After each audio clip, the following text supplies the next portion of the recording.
फिर से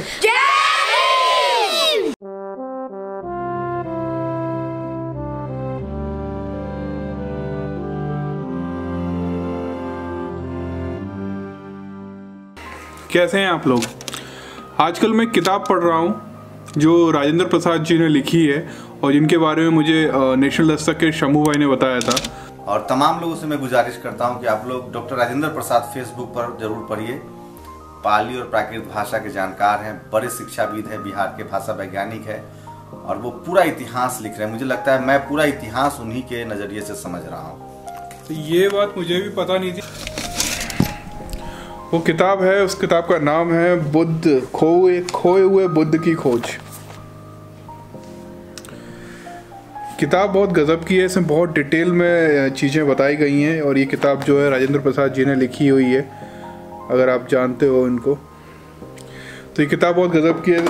किताब की बहुत सारी चीज़ें मेरे ऊपर से निकल गई।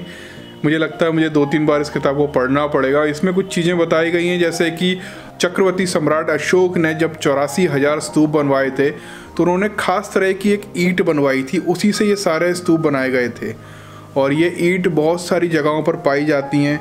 तो उससे ये प्रूफ होता है कि ये सारी चीज़ें और ये जो हैं वो अशोक काल में बहुत सारी चीज़ें बनी हुई हैं। ऐसी बहुत सारी चीज़ें हैं इसमें फ़ोटो के साथ। तो काफ़ी अच्छा लगा मुझे। आप लोग भी अगर ये किताब देखें तो आपको मिल जाएगी।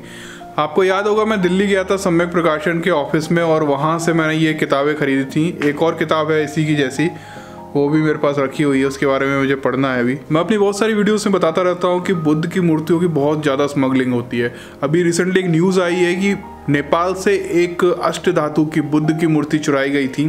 भारत में 3 बदमाश जो है उसको स्मगल करके ले जा रहे थे। ये मूर्ति जो है लगभग 800 ग्राम की थी और इंटरनेशनल मार्केट में इसकी कीमत जो है वो 1 करोड़ रुपए है और मूर्ति का साइज़ जो है लगभग इतना ही बड़ा है।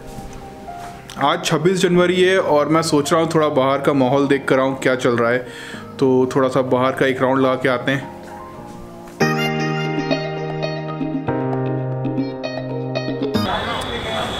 ये तथागत गौतम बुद्ध विहार है और यहाँ पे एक चीज़ दिखाने के लिए मैं यहाँ पर लाया हूँ आपको। तो यहाँ दिखाने का मकसद ये था कि बुद्ध विहारों में जो है 26 जनवरी को मनाया जाता है और झंडा फहराया जाता है। भारत में से बहुत कम धार्मिक स्थल होंगे जहाँ पर 26 जनवरी 15 अगस्त मनाया जाता हो। तो बुद्ध विहार उनमें से एक है जहाँ पर इस तरह के प्रोग्राम किए जाते हैं, लोग इकट्ठा होते हैं, झंडा फहराते हैं। वैसे मैं बुद्ध विहारों को धार्मिक स्थल नहीं मानता। ये एक ऐसी सार्वजनिक जगह है जहाँ पर कोई भी आ सकता है, भारत का कोई भी व्यक्ति यहाँ आ सकता है। और ना ही बुद्ध को मैं भगवान मानता हूँ। बुद्ध एक इंसान थे जिन्होंने बहुत अच्छे काम किए, बहुत अच्छी शिक्षाएं दी लोगों को और अपनी शिक्षाओं के कारण ही वो एक महामानव बन गए।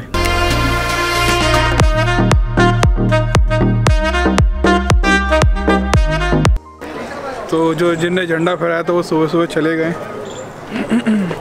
ये भी एक बुद्ध विहार है। अभी आए अम्बेडकर पार्क में और यहाँ पर भी मुझे कुछ लोगों से मिलना था, चल के देखते हैं।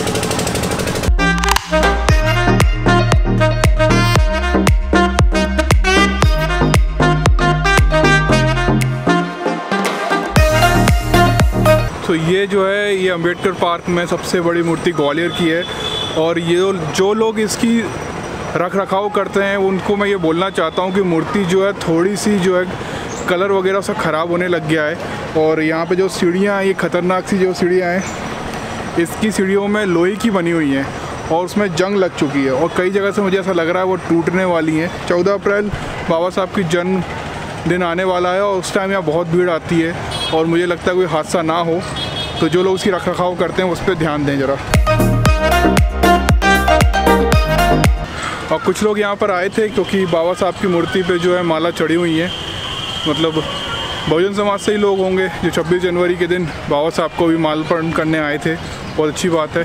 क्या नाम है आपका? बलकार जाटव। तो यहाँ क्या करने आए? माला डालने बाबा साहब की माला डालने आए। दूर से मैं आ रहा था, मुझे हाथ दिखा रहे थे तो बोल रहे हैं कि वीडियोस वगैरह देखते रहते हैं और यूट्यूब पे देख रहे हैं आप। तो आप कहाँ से आ रहे हैं अभी? ग्वालियर, यहाँ से आए बडोरी से। बडोरी से?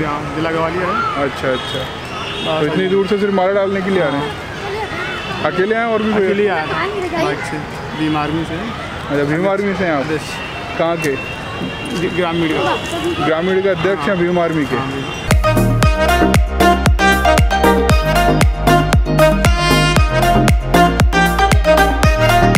तो अभी हमारे साथ हैं ओबीसी विजय कुमार। सबसे पहले तो ये पूछना था, ओबीसी क्यों लगाते हो आप स्टार्टिंग में? देखिए, दो चीज़ें हैं यहाँ पर। हमारा जो ओबीसी समाज है वो इतनी जातियों बटा हुआ है कि उसको यही पता नहीं कि मैं ओबीसी हूँ। और इस टाइटल का लगाने का हमारा उपयोग था जिस तरीके से हमारे लोग ये जान पाए कि हम लोग ओबीसी वर्ग में हैं, क्योंकि जितनी जातियां हैं उतने ही वो धर्म बना के बैठे हुए हैं, उतने ही वो संप्रदाय बना के बैठे हुए हैं। जात से जमात की जो हमारी पहल है उसके लिए हमने ओबीसी लगाना शुरुआत किया है। लोग ओबीसी टाइटल लगाने से ब्राह्मण पंडित लगाता है, ठाकुर छत्री ठाकुर लगाता है, या जो वैश्य वर्ग से हैं वो अपना गहोई या अन्य शब्द लगाते हैं। तो हम भी यही प्रयास कर रहे हैं कि हमारा जो ओबीसी समाज है जो 3743 जातियों में टूटा हुआ है वो एक जमात बने और उस जमात को फिर हम बहुजन समाज में परिणत कर पाए। इसलिए हम लोग ओबीसी टाइटल लगाते हैं, इससे लोग जग पाए। तो आज आप लोग यहाँ पर मीटिंग क्या कर रहे हैं?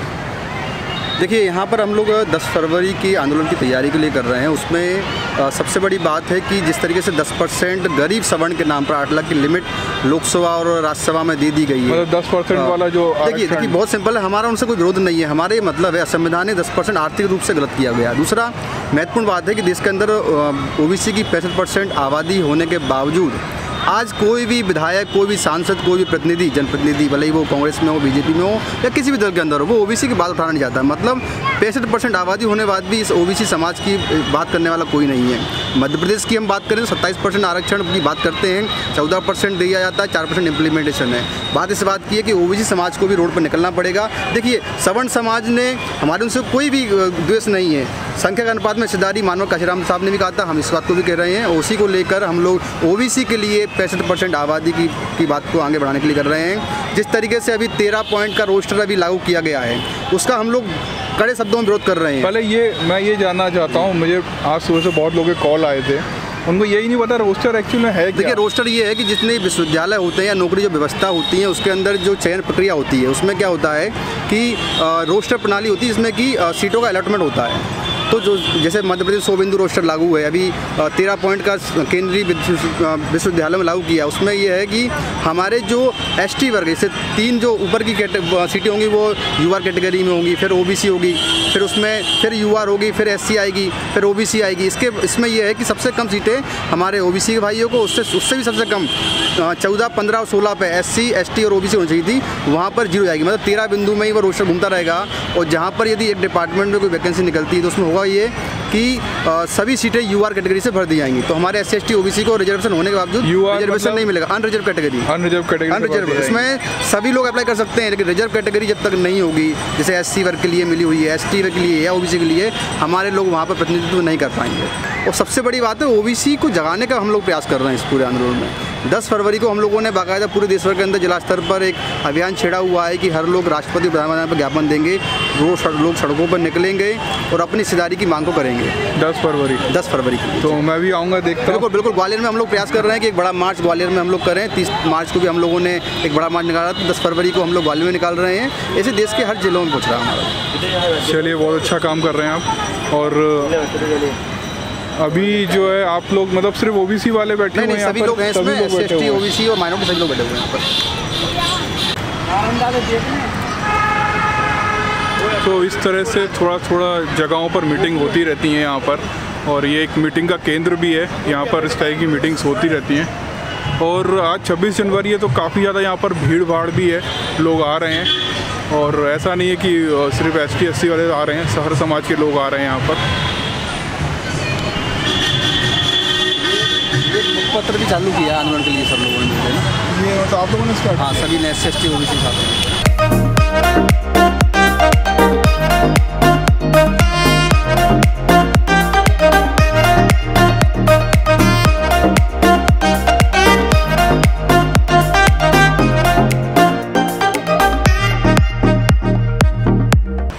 अच्छा, कई लोग बोलते हैं कि जो बाबा साहब की ये वाली जो फ़ोटो है जिसमें उंगली वैसे ऊपर करके रखे हुए, ये गलत है।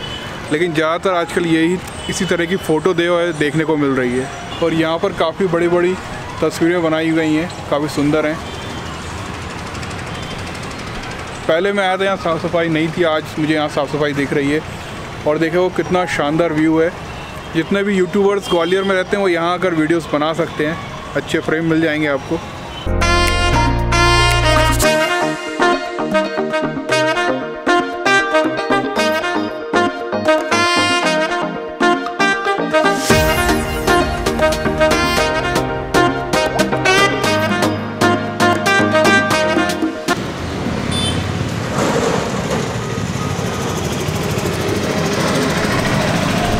ये ग्वालियर का सबसे ऊंचा फ्लैग है जो यहाँ पर आप देख रहे हो, और मुझे लगता है कि यहाँ पर भी सब लोगों को आना चाहिए था और यहाँ पर भी जो मालाएं वगैरह फूल वगैरह यहाँ पे डालने चाहिए थे, क्योंकि ये एक सबसे बड़ा स्पॉट है। यहाँ पे सबसे बड़ा फ्लैग है ग्वालियर का, जैसे कनॉट प्लेस में लगा हुआ दिल्ली में।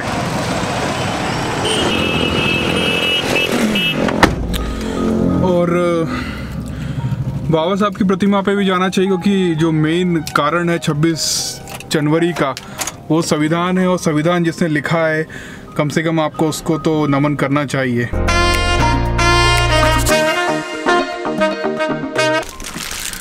आज 26 जनवरी तो है, साथ ही साथ आज शनिवार भी, और हर शनिवार मैं सुजाता बोध विहार जाता हूँ। आज मैं बहुत ज़्यादा लेट हो गया हूँ और मैं सोच रहा हूँ लेट हो ही गया हूँ तो मैंने कुछ पेन भी लिए बच्चों के लिए, करीब 50-60 पेन खरीदे हैं ताकि वहाँ के बच्चों के लिए काम आएंगे, और वहाँ जाके बांटूंगा तो शायद उनको अच्छा भी लगेगा। 26 जनवरी को कोई कुछ गिफ्ट लेकर आया।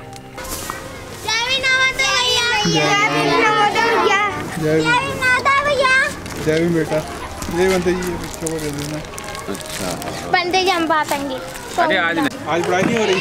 नहीं। आज खेल रहे हैं? हाँ। क्या खेल रहे हो आज? हाँ? रुमाल जो पड़ रहे। अच्छा।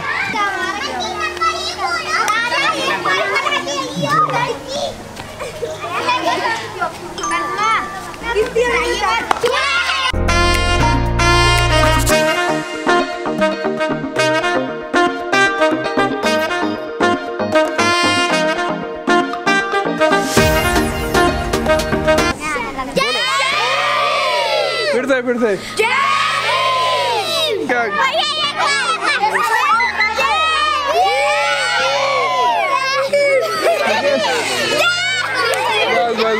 बस।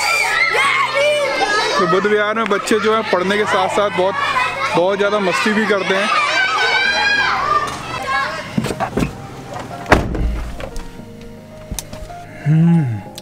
तो बच्चे यहाँ पढ़ने के साथ साथ बहुत मस्ती भी करते हैं, खूब मज़ा लेते हैं। पूरा ग्राउंड है यहाँ पर काफ़ी अच्छा, और फिज़िकल एक्टिविटी बहुत ज़रूरी है बच्चों के लिए। घर वापस आ गए हैं, फोकस लाइट आ गई। और मैं आपको एक चीज़ और बताना चाहता हूँ, ये पेपर तो मैं पढ़ूंगा। समता एक्सप्रेस करके एक नया पेपर स्टार्ट किया है विजय कुमार ओबीसी जी ने, काफ़ी अच्छा पेपर है। और मैं ये बात करना चाहता हूँ कि कल जो आप लोगों ने कमेंट किया है ना, मतलब इतना ज़्यादा मोटिवेशन मिला है कल के कमेंट्स में, आपको पढ़कर बताता हूँ।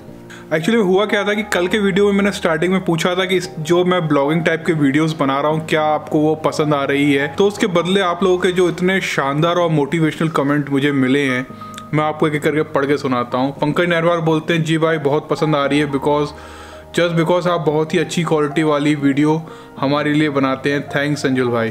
भारत दस्तक बोलते हैं भैया बहुत पसंद आ रही है आपकी वीडियो, कंटिन्यू करो, जय भीम।